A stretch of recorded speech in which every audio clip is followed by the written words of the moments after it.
The fluorescent lights in Dr. Harrison's office buzzed like angry wasps as he delivered the news that would change everything. "It's an aggressive form of lymphoma," he said, his voice steady but gentle. "The good news is that it's treatable. The bad news is that the treatment protocol is expensive." My name is Natasha, and this was the moment my sister decided to kill me. She just wouldn't be pulling the trigger herself. "How expensive?" I asked, gripping the arms of the chair until my knuckles turned white. Dr. Harrison slid a paper across his desk. The number at the bottom made my stomach lurch. $350,000. "We need to start immediately," he said. "The sooner we begin treatment, the better your chances. Do you have insurance?" I shook my head. "But I have a trust fund. My parents left it when they died. My sister Isabella is the executor." He nodded, relief visible on his face. "Perfect. Call her right away. We'll need the funds within the week to start treatment." I pulled out my phone with trembling fingers, stepping into the hallway. Isabella answered on the third ring, her voice crisp and professional as always. "What is it, Natasha?" "I'm in a meeting. I need to see you. Today. It's important." A pause. "Fine. Come by my office at 4. Isabella's corner office screamed success. All glass, chrome, and spectacular city views. She didn't stand when I entered, just gestured to the chair across from her desk while continuing to type on her laptop. "Make it quick," she said without looking up. "I'm sick." My voice cracked. "Lymphoma. I need access to the trust fund for treatment." Her fingers stopped moving. She finally looked at me, her expression unreadable. "How much?" $350,000. Isabella laughed. Actually laughed. "Absolutely not. That money is earmarked for more worthwhile endeavors." "More worthwhile than my life?" I stood up, hands shaking. "Mom and Dad left that money for both of us. And they made me executor for a reason." She closed her laptop with a sharp click. "You've always been irresponsible, Natasha. How do I know this isn't another one of your schemes?" I pulled out Dr. Harrison's diagnosis and treatment plan, sliding them across her desk. "Read it yourself." She didn't even glance at the papers. "The answer is no." "Isabella, please." My voice broke. "I'll die without this treatment." She stood up, smoothing her designer blazer. "You're going to die anyway." The words hit like a physical blow. I staggered back, grabbing the doorframe for support. "Security will escort you out," she said, pressing a button on her desk. "Don't contact me again." 2 guards appeared within seconds, firmly but politely leading me to the elevator. As the doors closed, I caught a final glimpse of Isabella, already back at her laptop, as if she hadn't just sentenced her sister to death. Back in my tiny apartment, I sat on the floor, surrounded by medical papers and bank statements showing my meager savings.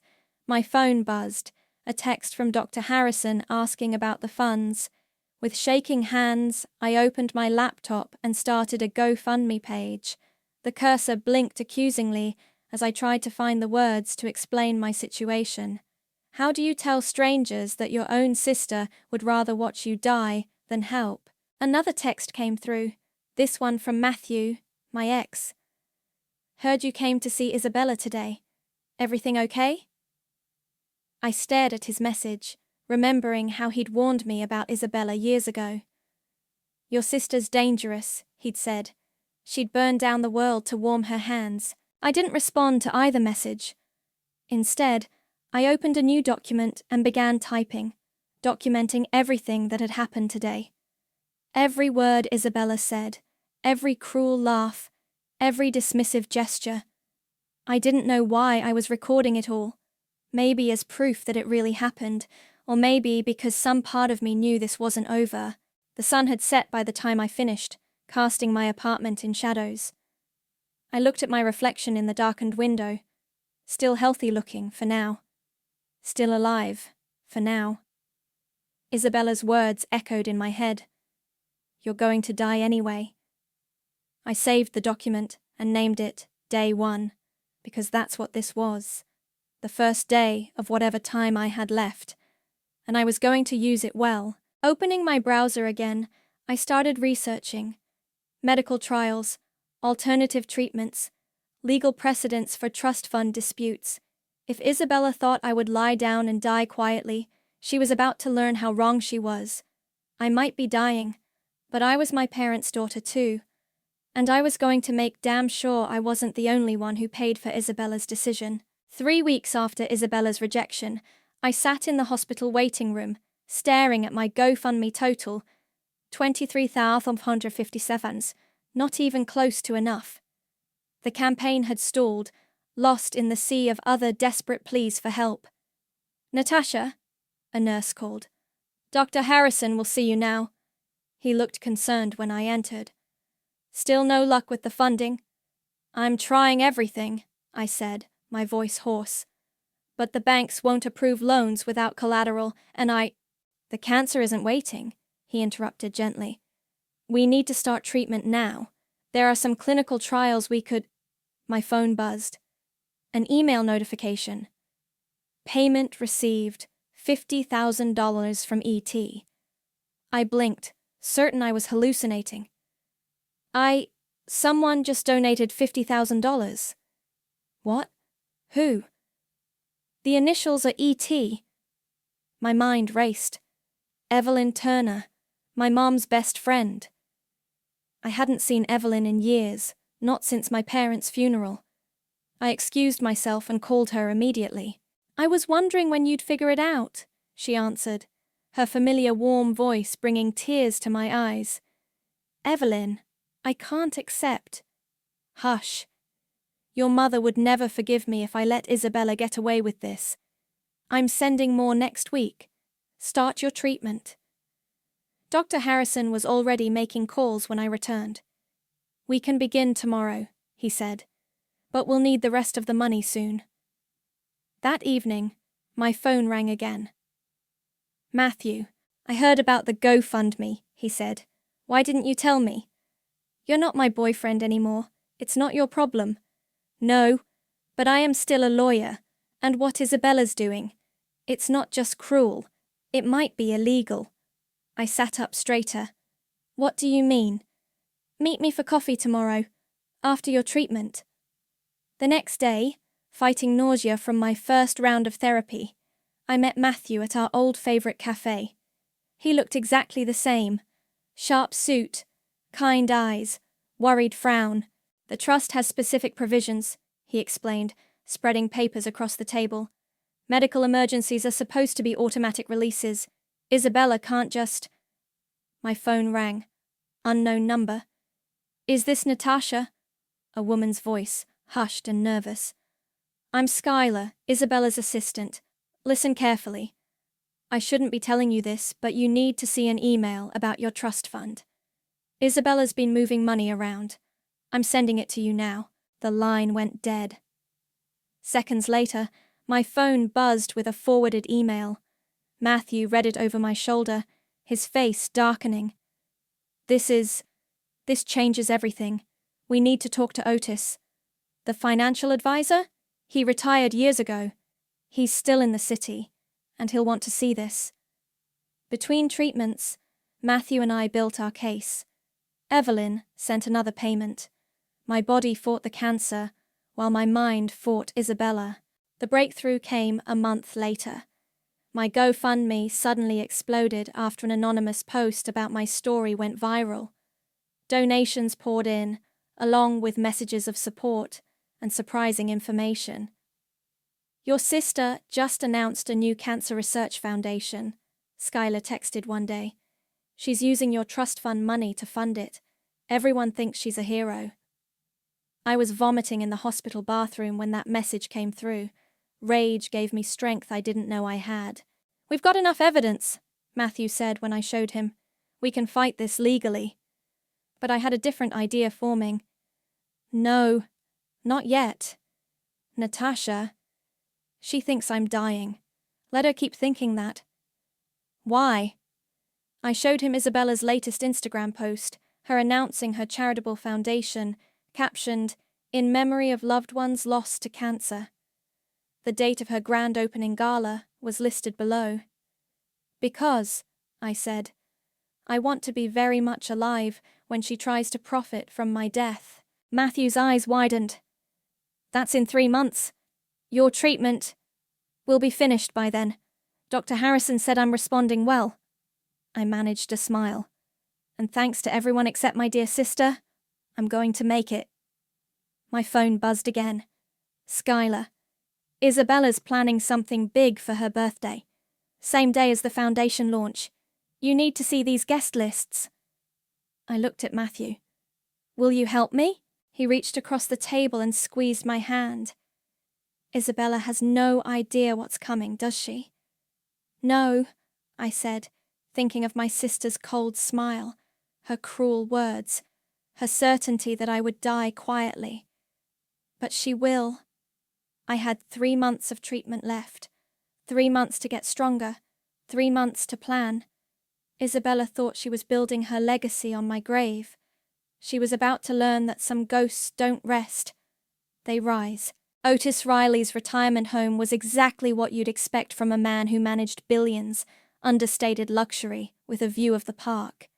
He opened the door himself, looking smaller than I remembered, but with the same sharp eyes. "Natasha," he said, pulling me into a gentle hug. "You look half dead," I offered. "Fighter," he corrected, leading us to his study. "Like your mother." Matthew followed with his briefcase full of documents. Otis took one look at them spread across his desk, and his face hardened. "I've been waiting for someone to notice," he said, pulling out his laptop. "Watch this." He played security footage from his old office, dated 3 months before my diagnosis. Isabella sat across from him, elegant as always. "I want to consolidate the trust accounts," she was saying. "Streamline them." "That's not within the terms," Otis replied. "I'm the executor. I have full discretion." "Not for medical emergencies. Those are protected." Isabella's smile turned cold. "Are you refusing to help?" "I'm retiring next month anyway," Otis said. "Find someone else to break the law for you." The video ended. Otis turned to us. "A week later, she did exactly that. New advisor, new paperwork. I kept copies of everything." He pulled out a file. Inside were transfer records, shell company formations, property purchases. "She bought a beach house," I said, staring at the documents. "Using my medical emergency funds." "Through 3 different LLCs, Matthew added, his lawyer mode activated. She knew exactly what she was doing. "There's more," Otis said quietly. He opened a drawer and pulled out a USB drive. "Your mother left video messages for both of you, to be played after their death. Isabella never picked hers up." My hands shook as he played my mother's message. Her face filled the screen. Healthy, beautiful, alive. "Natasha, my fierce girl. If you're watching this, I'm gone. There's so much I need to tell you about Isabella, about the trust, about why we set it up this way. Your sister." Mom paused, looking tired. "She's so much like your father. Brilliant but cold. Ambitious but cruel. We thought making her executor would force her to take care of you, to be better than we were. I'm so sorry if we were wrong." Tears rolled down my face. Matthew squeezed my shoulder. "Take care of each other better than we did," Mom continued. "And if she doesn't, if she becomes what we feared, there's a failsafe. Otis knows.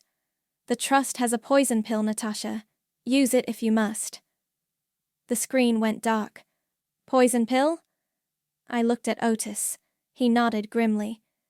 "If the executor violates the medical emergency clause, everything reverts to the secondary beneficiary. You."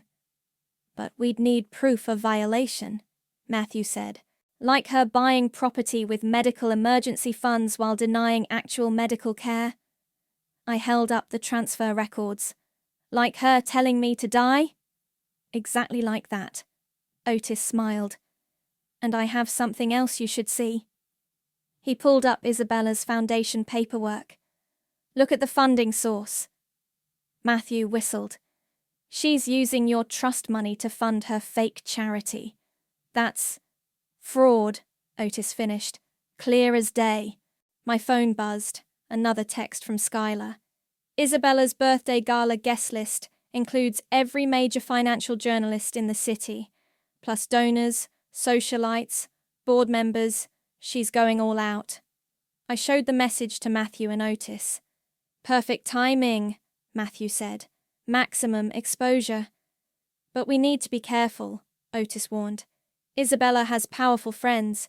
If we do this wrong, we won't, I said, thinking of my mother's message. I've got something she doesn't. What's that? Nothing left to lose. I stood up, steadier than I'd felt in weeks. She already tried to kill me. Now it's my turn. To kill her? Otis asked, alarmed. No, I smiled. To make her wish I had died.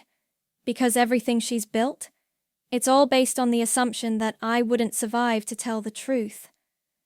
Matthew gathered the documents. I'll start preparing the legal framework. When you make your move, we'll need to be ready, I finished. Otis, can you testify if needed? Try to stop me, he said. Your mother was my friend. Isabella needs to learn that actions have consequences. As we left, my phone buzzed one last time. A news alert. Rising philanthropist Isabella Stone announces major cancer research initiative.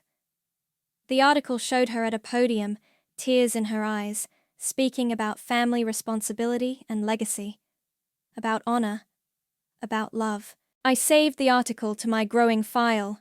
Soon, very soon, everyone would know exactly what kind of love Isabella was capable of, and this time, I wouldn't be the only one fighting for survival. Your last scan shows significant improvement, Dr. Harrison said, pointing at the images. The treatment is working better than expected. I stared at the before and after shots. The dark masses that had been trying to kill me were shrinking, just like Isabella's time was shrinking. When can I stop wearing this wig? I asked, adjusting the dark brown hair that covered my baldness. Keep it for now, but your real hair should start growing back within. My phone buzzed. Skylar again. Emergency. Need to meet. The usual place. The usual place was a small coffee shop 3 towns over. Skylar was already there when I arrived, nervously shredding a napkin. She's going all out for this party, she said without preamble. Gatsby theme, 300 guests, live orchestra. She's even hiring social media influencers to cover it. How fitting, I said. Gatsby was all about fake wealth and empty promises too. Skylar slid her tablet across the table. Look at the guest list. I scrolled through names, stopping at one. Barry Gross, senior editor, Financial Times. He's known for exposing corporate fraud, Skylar explained. Isabella invited him to show how transparent she is.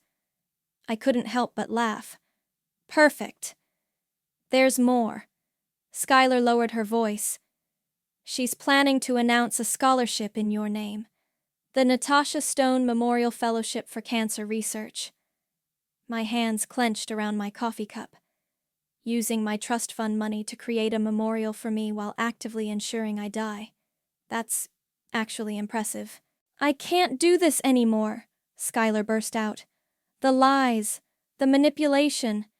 Yesterday she made me delete comments on her foundation's page from people asking about her sick sister. Help me, I said simply. She blinked. What? Help me take her down. You've seen what she is. Help me show everyone else. Skylar hesitated. She'll know it was me. She'll be too busy dealing with fraud charges to care. After a long moment, Skylar nodded. What do you need? Everything.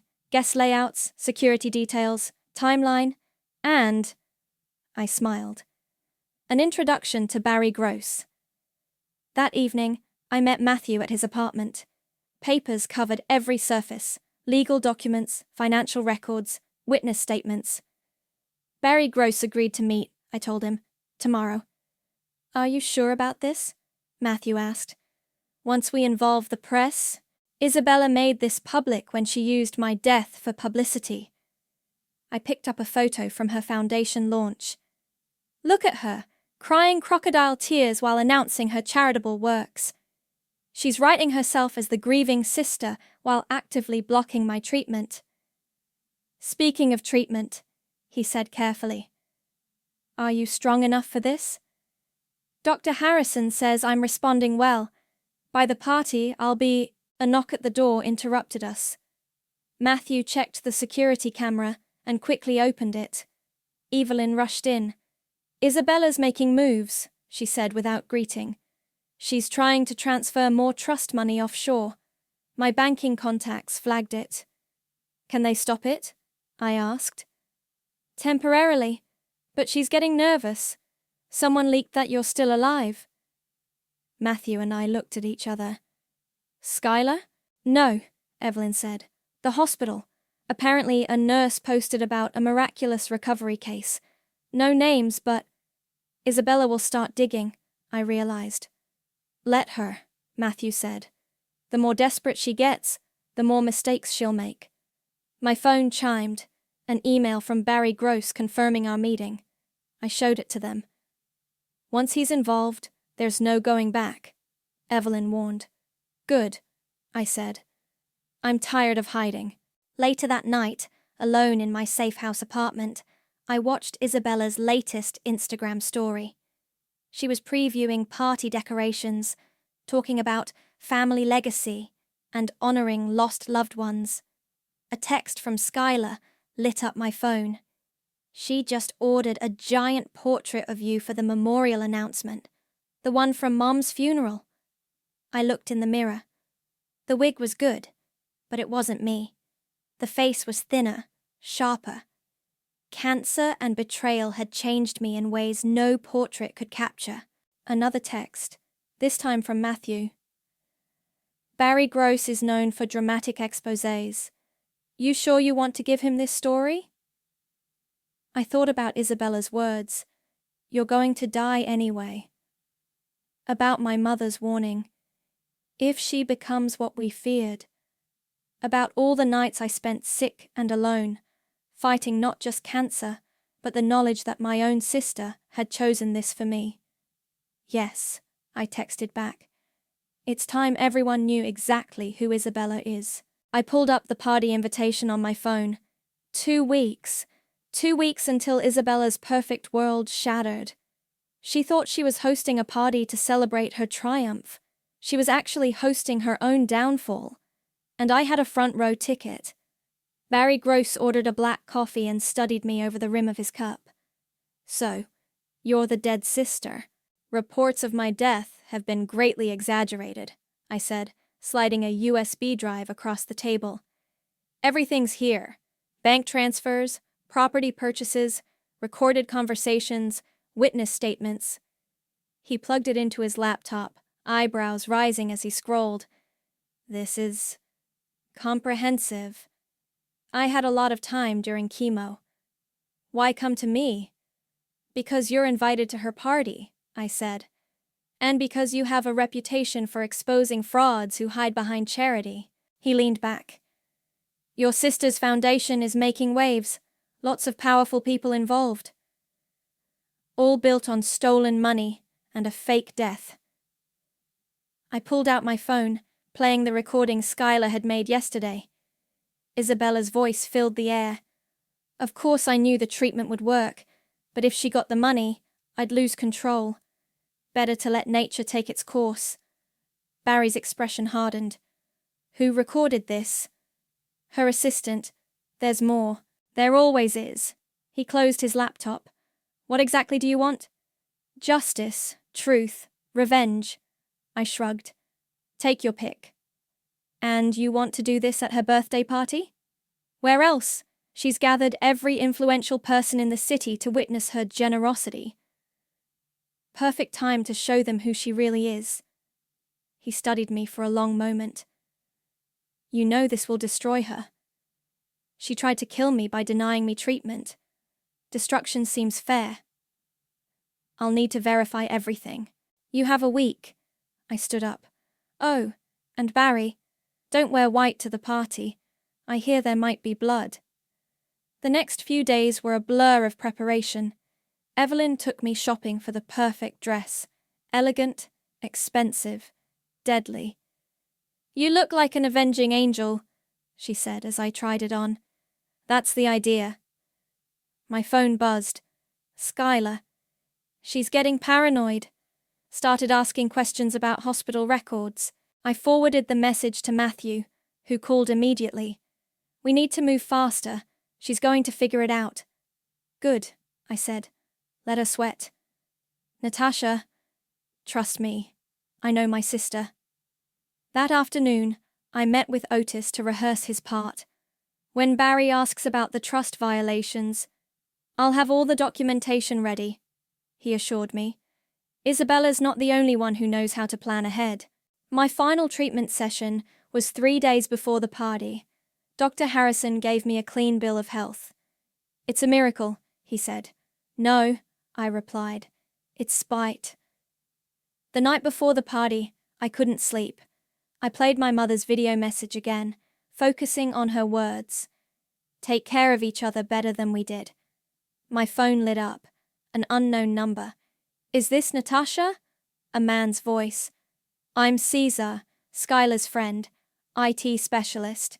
She said you might need some technical help tomorrow night. I smiled. How good are you with audio-visual systems? Good enough to hijack a party's worth. Perfect. Another call, Matthew. Barry's article is ready. He's just waiting for tomorrow night's finale. How's it looking? Nuclear. You sure about this? I looked at my reflection. No wig now. My real hair growing back in soft patches. Thinner, harder, stronger. Isabella made her choice, I said. Now she can live with it. Speaking of choices, he paused. I miss you. Matthew, I know. After tomorrow. Just be careful. Too late for that. Final text of the night, from Skylar. Everything's set, but Natasha? She just got off the phone with someone. She was talking about containing the situation and damage control. She knows something's coming. I replied, Good. Let her try to control the damage. That's not what tomorrow's about. What is it about then? I thought about Isabella's words in her office, her laugh when I begged for help, her calculated cruelty. Tomorrow, I wrote back, is about showing her what it feels like to die slowly, publicly, while someone watches and does nothing. I laid out my dress for the next day, blood red, like the future I was about to paint. My phone buzzed one last time. Barry. Story's ready. You absolutely sure about this? No going back.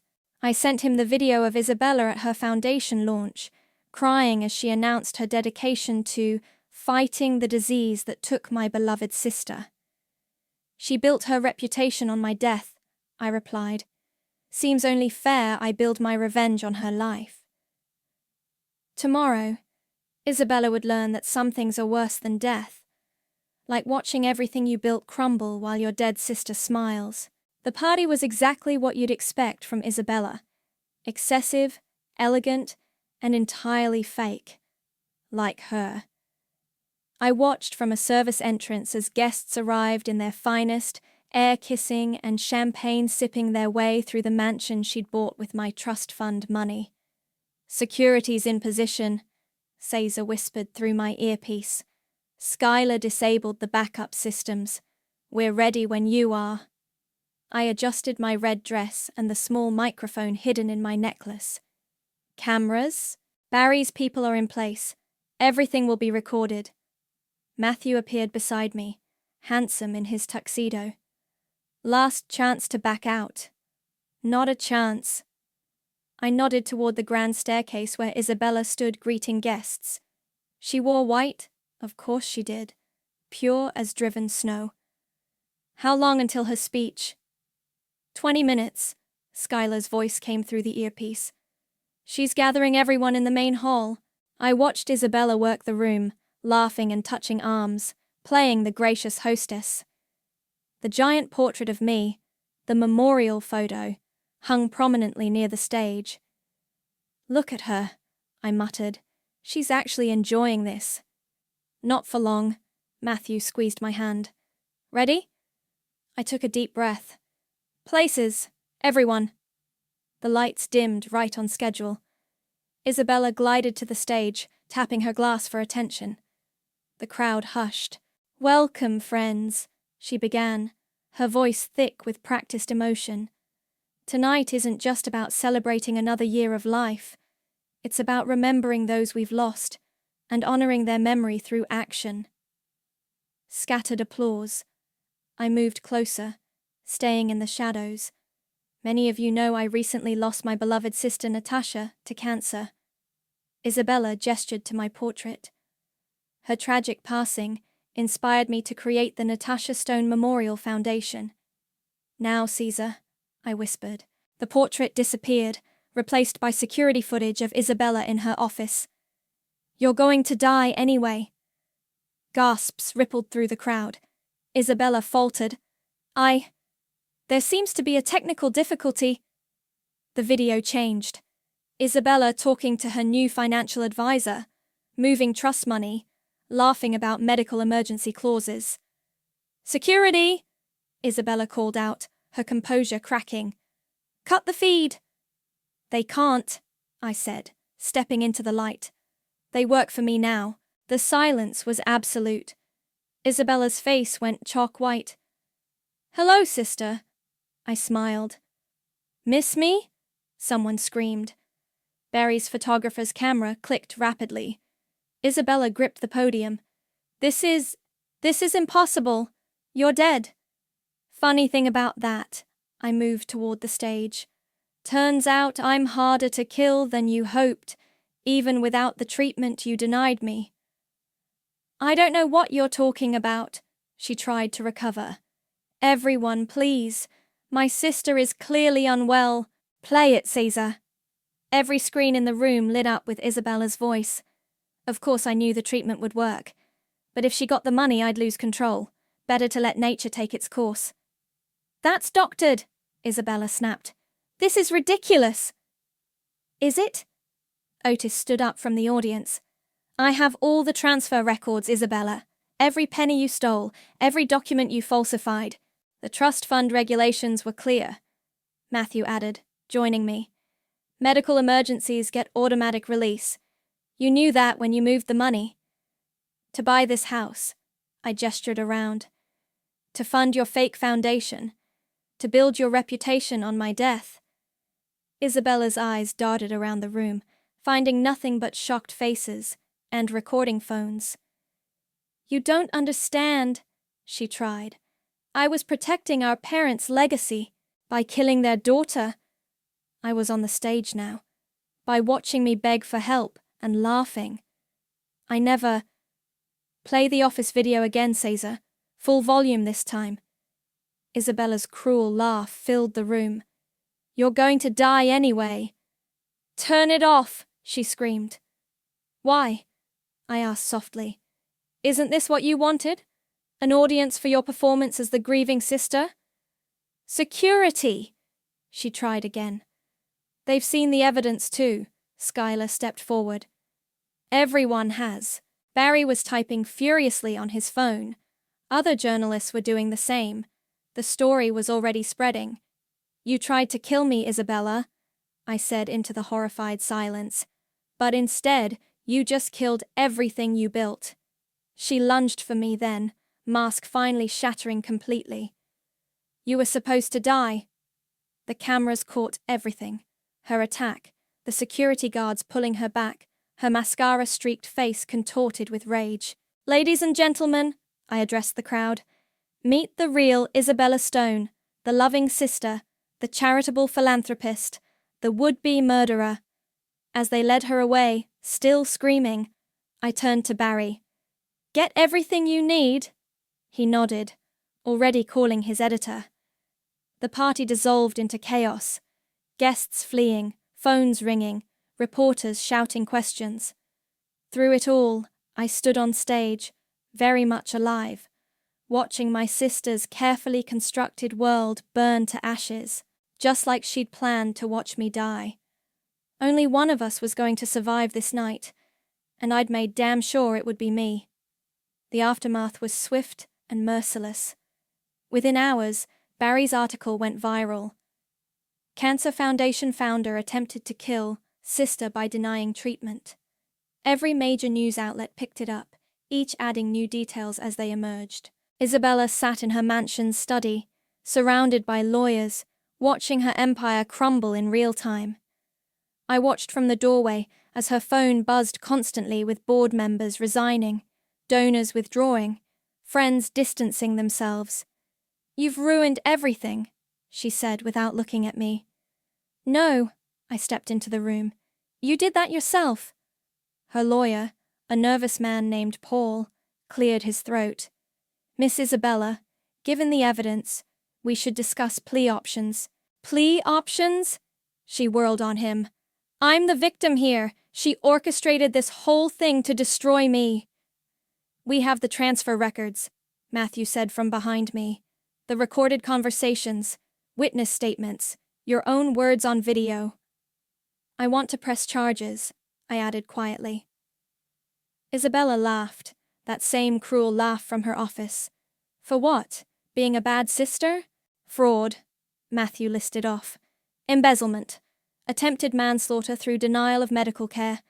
Misappropriation of trust funds." "The DA's already reviewing the case." Barry appeared in the doorway, notebook in hand. "Care to comment?" "Get out!" Isabella threw her empty glass at him. It shattered against the wall. "All of you, get out!" "Not until you sign." I placed a document on her desk. "What's this?" "Your resignation as executor. Full control of the trust reverts to me." "Never!" "Sign it," Paul urged. "It's your only chance at a lighter sentence." Isabella's hand shook as she reached for the pen. "I hate you." "I know," I said. "The feeling's mutual." She signed. As soon as she did, Otis stepped forward with more papers. "The Foundation's board has some documents for you as well," he said. "Full admission of fraud, immediate cessation of operations." "My foundation?" Isabella's voice cracked. "But all my work." "You mean my money," I corrected. "The money you stole while telling me to die." Her phone buzzed again. She glanced at it and went even paler. "The country club board," she whispered. "They're revoking my membership." "Your social calendar might be a bit empty for a while," I said. "Prison tends to do that." She lunged at me again, but this time security was ready. They caught her arms as she screamed. "I should have made sure you died. I should have—" "Get that?" I asked Barry. He nodded, holding up his phone. "Every word." The next few hours were a blur of statements to police, interviews with prosecutors, and watching Isabella being led away in handcuffs. Her perfect white dress was wrinkled now, mascara streaked down her face. "What happens to the foundation?" Skylar asked as we watched the police car drive away. "We're restructuring it," I said, "using the money for what it was meant for, helping cancer patients who can't afford treatment." "And Isabella? That's up to the courts now." I turned to Barry. "Thank you for helping expose this." He shrugged. "Good story. Better justice." He handed me an advance copy of tomorrow's paper. The headline read, "Sister's Revenge: How a Cancer Survivor Exposed a Fraudulent Foundation." Matthew touched my arm. "You okay?"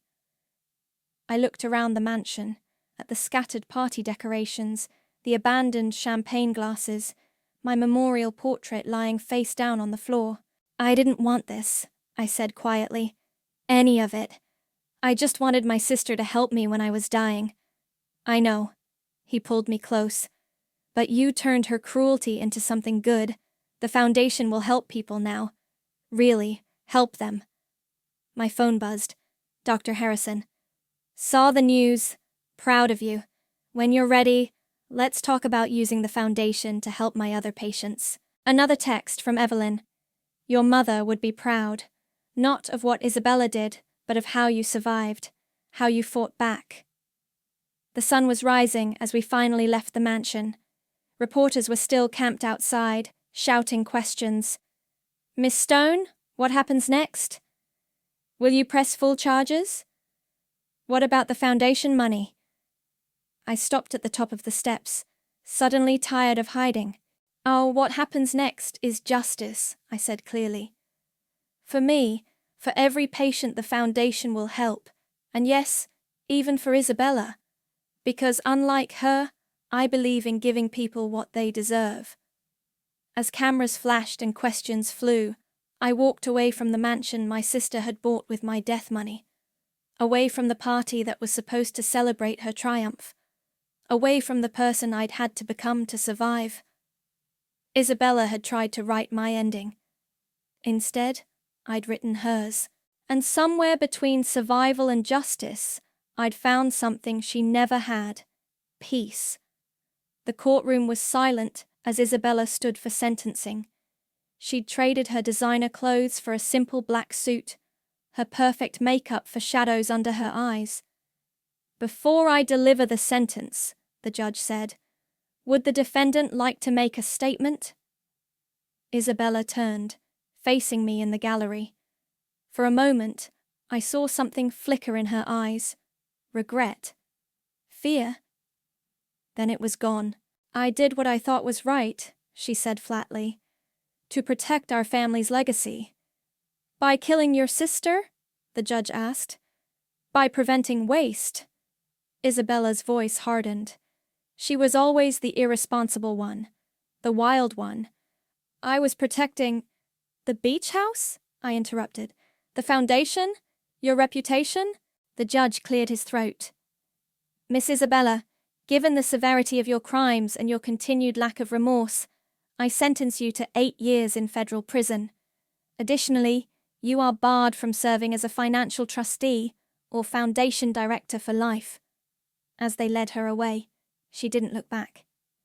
Outside the courthouse, reporters swarmed. Barry stepped forward, managing the crowd, while Matthew guided me through. Natasha! A familiar voice called. Dr. Harrison pushed through the crowd. The first grant applications are ready for review. I smiled. The restructured foundation had already received hundreds of applications from patients needing treatment. Let's review them tomorrow, I said. Today, I need to do something else. Matthew drove me to my parents' graves. I hadn't visited since the funeral, but the groundskeeper had kept them pristine. They should have told me about Isabella, I said, placing fresh flowers. Warned me what she was capable of. They tried, Evelyn's voice came from behind us, in their own way. She joined us at the graves, holding a familiar USB drive. Isabella's video message? I asked. She nodded. Found it in her office. Want to watch it? We gathered in Matthew's living room. The video played. My mother, looking tired but determined. Isabella, my ambitious girl. If you're watching this, we're gone. And I fear you're becoming like your father. The worst parts of him. The cruelty, the coldness. Please, prove me wrong. Take care of Natasha. Choose love over legacy. Choose family over fortune. If you're watching this, it's not too late to change. The screen went dark. She never even picked it up, Evelyn said softly. My phone buzzed. Skylar. First foundation grant approved. Treatment starts tomorrow for a 19-year-old lymphoma patient. I showed the message to Matthew and Evelyn. That's what legacy really looks like, Matthew said. Speaking of legacy, I pulled out some papers. I've made some changes to the trust. They read through them. New provisions for medical care, stricter oversight, dedicated funding for patient advocacy. No one person will have total control again, I explained, and every penny helps someone who needs it. Your mother would be proud, Evelyn squeezed my hand. Another text from Barry. Stories going national. Talk shows want interviews. Book deals coming in. What are you going to do? Matthew asked. I looked at the trust documents, thinking of all the patients like me, all the families who needed help. I'm going to tell the truth, I said. About Isabella. About survival. About how sometimes the worst things people do to us become the best things we do for others. And Isabella? She has 8 years to think about what legacy really means. I stood up, suddenly feeling lighter than I had in months. I have work to do. The next morning, I walked into the Foundation's new offices. Skylar had transformed it from Isabella's shrine to self-promotion into a place of real purpose. The walls held photos of patients we'd helped, not social elite we'd impressed. Dr. Harrison waited in the conference room with stacks of applications. Each one represented someone like me, fighting for life, needing help. Ready? He asked. I thought of Isabella in her cell, of my mother's unheeded warning, of all the nights I'd spent sick and scared and alone. Yes, I said, picking up the first application. Let's give them what I didn't get, a fighting chance. Because that's what legacy really is. Not mansions, or galas, or carefully curated reputations. Legacy is what you leave behind that helps others move forward.